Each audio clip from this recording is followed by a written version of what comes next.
Hi everyone, welcome to my channel. RRB எக்ஸாமோட previous year question பார்க்க போகிறோம்.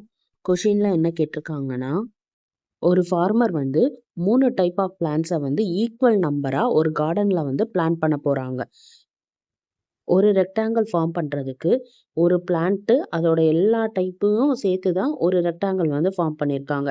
எந்த ரெக்டாங்கிள்லேயுமே ஒரு டைப்புக்கு மேலே உள்ள பிளான்ட்டை பிளான் பண்ணலை. அதே மாதிரி எந்த டைப்பையும் விடாமல் எல்லாத்தையும் சேர்த்து பிளான் பண்ணியிருக்காங்க. அப்படி பிளான் பண்ணும்போது பிளான்ட் ஏல 70 ரோவும், பிளான்ட் பியில் 28 ரோவும், பிளான்ட் சியில் 42 ரோவும் இருக்குது. நமக்கு இப்போ என்ன கேட்டிருக்காங்கன்னா, மினிமம் நம்பர் ஆஃப் பிளான்ஸ், ஒவ்வொரு ரோலையும் எவ்வளோ மினிமம் நம்பர் ஆஃப் பிளான்ஸ் இருக்க முடியும் அப்படின்னு சொல்லி கேட்டிருக்காங்க. அப்போது மினிமம் நம்பர் ஆஃப் பிளான்ஸ் கேட்டிருக்கிறதுனால நம்ம லீஸ்ட் காமன் மல்டிபிள் எல்சிஎம் கண்டுபிடிக்கணும். மொத்தம் 3 ரோ இருக்குது, 70, 28, 42. அப்போ இந்த 3 நம்பருக்கும் எல்சிஎம் கண்டுபிடிக்க போகிறோம். 70, 28, 42. ஃபஸ்ட்டு 70க்கு எல்சிஎம் கண்டுபிடிக்க போகிறோம். 70, 2 35s are 70, 7 5s are 35.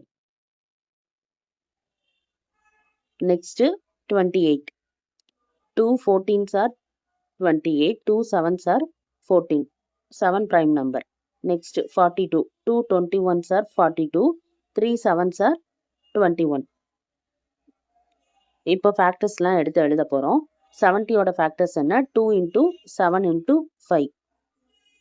28ஓட factors 2 into 2 into 7. 42, 2 into 3 into 7.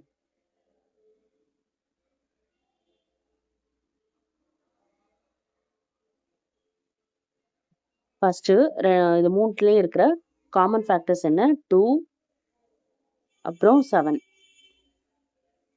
அடுத்து மிச்சம் இருக்கிற லீஸ்ட் காமன் ஃபேக்டர்ஸ்லாம் எழுத போகிறோம். 5, 28ல் ஒரு 2, 42ல் ஒரு 2. So 2 into 2 4. பேலன்ஸ் இருக்கிறது 3.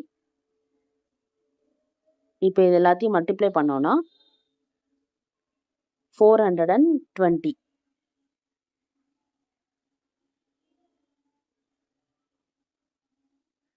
ஆப்ஷன் பி தான் ஆன்சர். தேங்க்யூ ஃபார் வாட்சிங்.